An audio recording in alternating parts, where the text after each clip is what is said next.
The next book in the list, I haven't looked at military yet, I'll look at that separately, is the circuits book. And basically the way this works is I've got a electronic circuits 1, and for some reason I've decided that that one goes left to right instead of up and down. Let's look at it the same way we looked at all the others, that way. And the way this works is the iron plates come in here, and the green circuits come out here and here. And that's all iron plates, and this is copper plates. So yeah, that's nice and straightforward. Again, it uses the standard 3:2 ratio that everyone knows and loves at this point. If you want to know why I've done it like this, just look at the recipe. I mean, it takes 3 copper cables and 1 iron plate to make 1 green circuit, and 1 copper cable producer produces 2. So these all produce 2 per second, and this one consumes 3 per second. So together 3 of these is 6, and 2 of these is 6 copper cables per second. So that's why the ratios are like that. Simple enough, really. And yeah, it's packed pretty densely with yellow basic inserters, this particular version of the basic circuit producer, because at the very beginning I only have access to yellow inserters, and those are the ratios you actually need to get it to keep the copper cable coming through at the right pace. Now I say that, but actually these machines are running at half speed.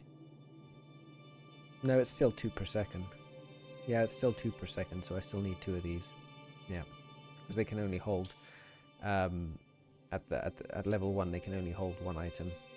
Later on, like as the stack inserter research gets unlocked, this number goes up, but at the start of the game it's only 1 item, so that's why I need so many. Of course, in the next level up I don't bother with that because I've got fast inserters, so yeah. Actually that's upside down, isn't it? Circuits. This way. This way. Yeah, and the reason I've made them with so much space in here is actually for this thing, because I could just stamp, where'd it go? This on top of it. If I line this up right. Come on. There we go. Bang. And that is exactly enough for 4 red belts, mind you, of green circuits in case I need that much. So that's why I've left myself this much space, so that I can eventually upgrade it into this monstrosity if I need to, which I probably won't, but I never make enough green circuits, so this time I'm not going to fall for that trap. I'm making enough. And this particular monstrosity takes 4 belts of iron plates in these 4 inputs, and 6 belts of copper plates in those inputs, and they get filtered in and broken down as necessary until the last little dregs at the top, and that's exactly the right ratios to output 4 belts worth of green circuits. So yeah, that's what's going on with that piece of carnage, and that is basically it, apart from the labs. The labs are the labs. They look like any other labs blueprint. I've done some belt weaving chaos. For those who don't know, if I have basic underground belts, they hook up to other basic underground belts in a line. If I grab the tier 2 ones, I can actually weave them in between without them hooking up. So this basic underground belt doesn't hook up to the output of this one, because it's a different color. So yeah, you can basically weave like that forever, and the 2 different belts will stay separate, the 2 different colors. So that's what I've done in here to get that to work. It's not the cleanest look, it's not exactly efficient, but because I'm only doing it for the science labs, I'm fine with that. Now, you might be wondering why I've gone with this much space at the bottom. The reason for that is this particular piece of work takes up exactly the same amount of space, fits in it, the belts feed in at exactly the same point, so I can literally just Control Shift click this over the top of this array and end up with this when I end up when I get biolabs unlocked. So yeah, that's why there's that extra bit of space down here, is because these need that. Is 25 biolabs too much? I have no idea. Is 35 standard labs too much? Absolutely. The rate at which we're going to be placing stuff down, though, I don't know. It might be just about right. But I'm going to make sure I'm going to use this blueprint in any case. And if there's too many labs, then there's too many labs. I mean, it's better to have science being done quicker than necessary than it is to have it not done on time and slow down the run. So I think playing it safe and having too many labs is the way to go in this case. Okay, so that's the labs. I said I was going to look at military at some point, so I'm going to look at military.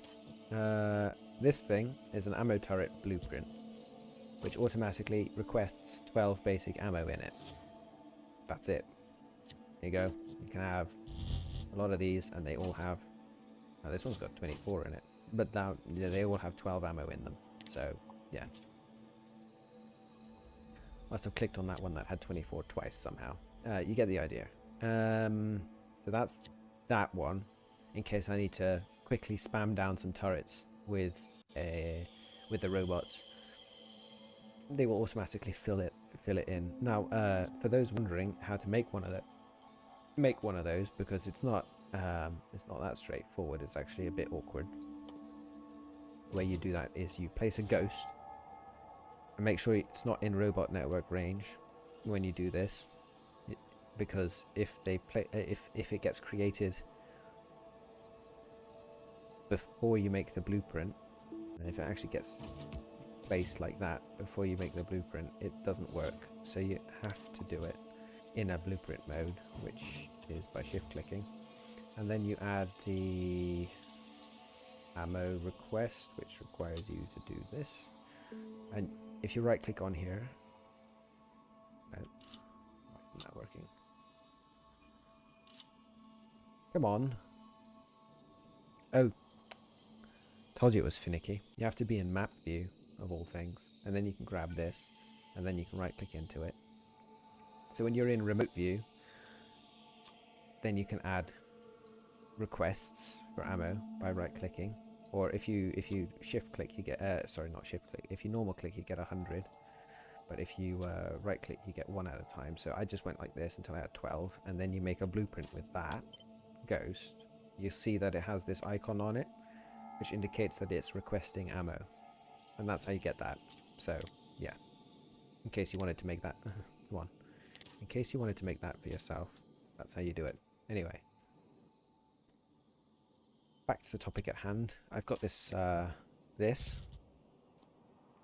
which I'm not sure is correct actually, but I'm not going to change it now. Just going to pray that it's nice. Basically, this is a bit of a hack where when combined with a normal wall, it slows down the biters quite a lot, because they don't really understand how to get through this. They come in here and they go, do I bite this? Do I walk this way? Do I bite this? Do I walk this way? Do I bite this and walk this? Yeah, basically, it just screws up with their pathing a little bit. So it's being a little bit cheeky, but what it means is it allows the turrets a little bit more time to shoot them down before they get past the wall. Yeah, and then I've got basically, you can see the green box around this makes it a modular blueprint, so I can just click this and basically press D and paste it down, and we end up with a nice long wall, and all of these flamethrower turrets are hooked up together in a row, and these all have requests for ammo in them. I don't remember requesting 100 ammo, but it's okay. So they will automatically get filled up by robots when they're placed, and then eventually this belt should fill up nicely as well. So yeah, that should help with that. I've got a corner for those as well, so if I place a few of them, in order to get round a corner, I've made myself just a 90-degree corner that I can hook up. If I place this over the top here like this, and I Control-Shift-Click to overwrite that one red pipe. Let me just zoom in so you can see that better.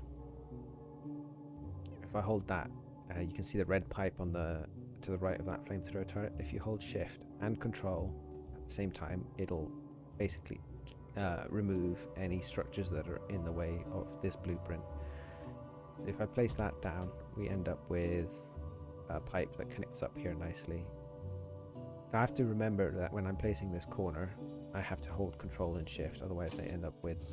see, these have only got 10 ammo in them, so why do these have 100? Maybe I need to change that blueprint. It's a little bit annoying, but okay, let me do that quickly so I can show off how to do this turret thing properly. So you get this defensive line, place that down. These all have... no, that one's got 10, that one's got 10, that one's got 10. So they do only request 10. So why was it putting 100 into them? I don't really know, but anyway, the point is it's fine. The point is it's fine. Okay.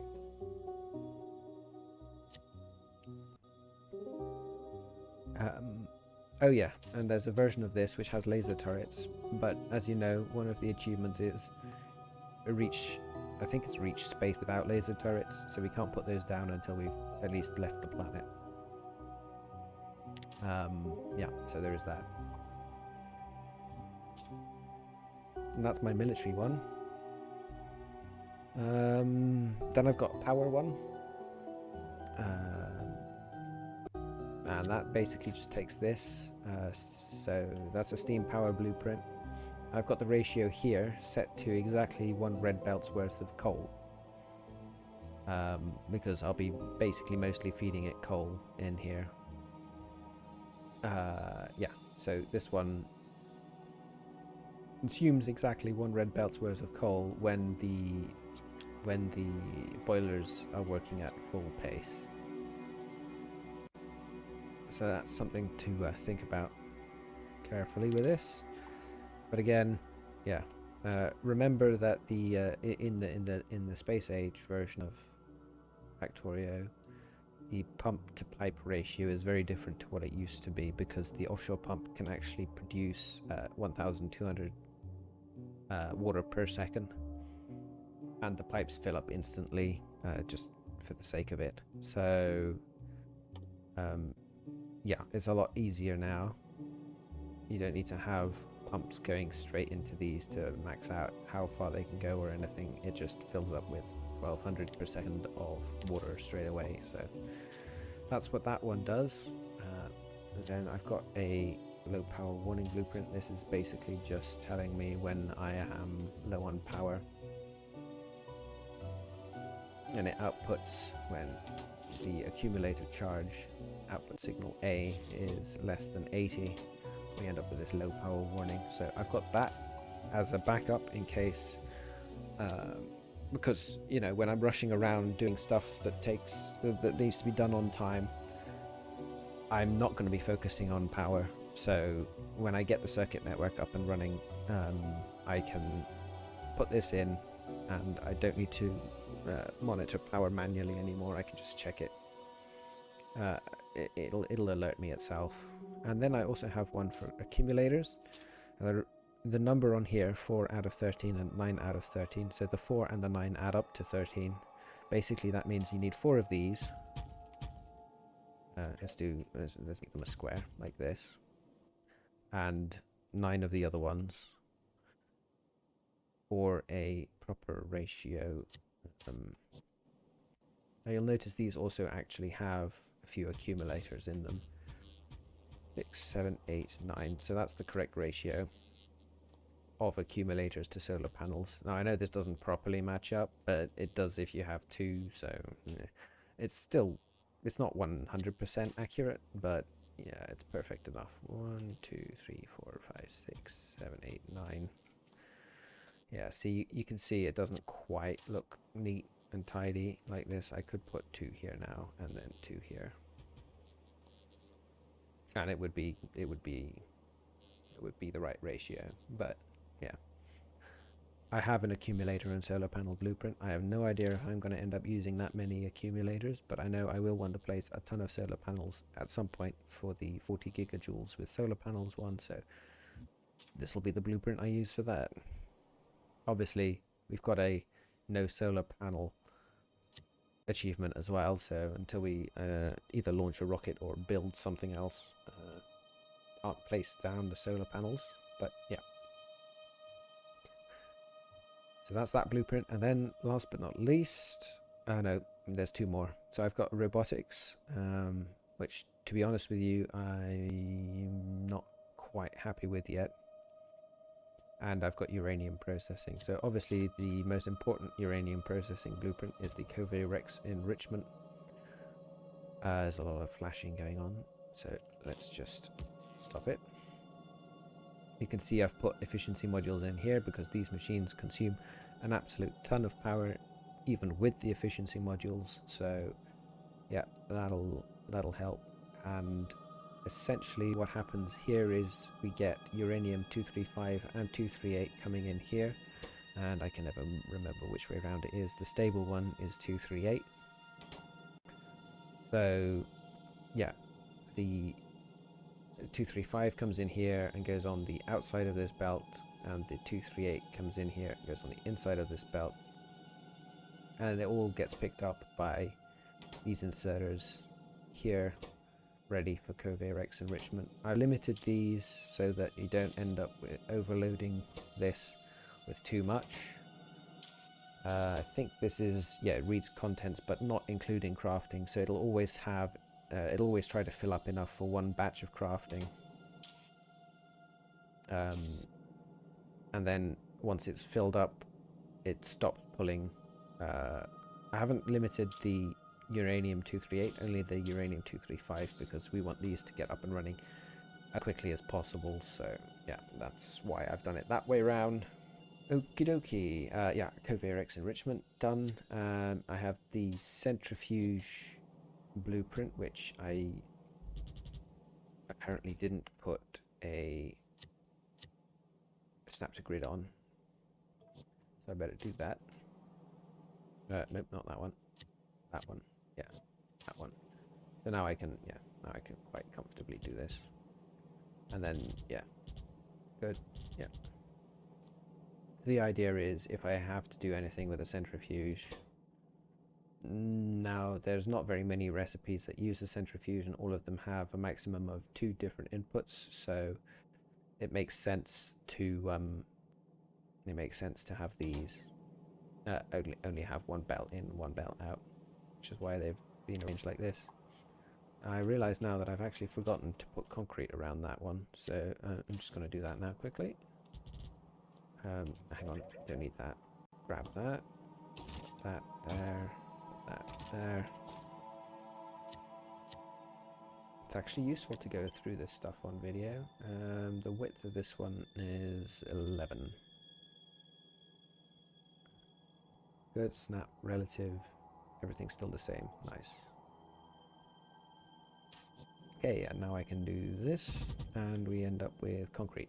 Yay.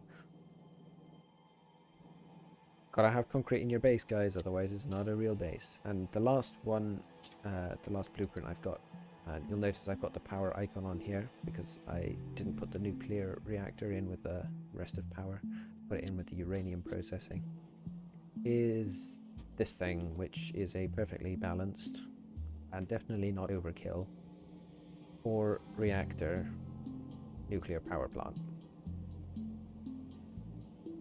which can produce 1, 2, 3, 402, 4, 6, 80. 480 megawatts of power when it's running at maximum efficiency. And again, this is all circuit network controlled so that it doesn't end up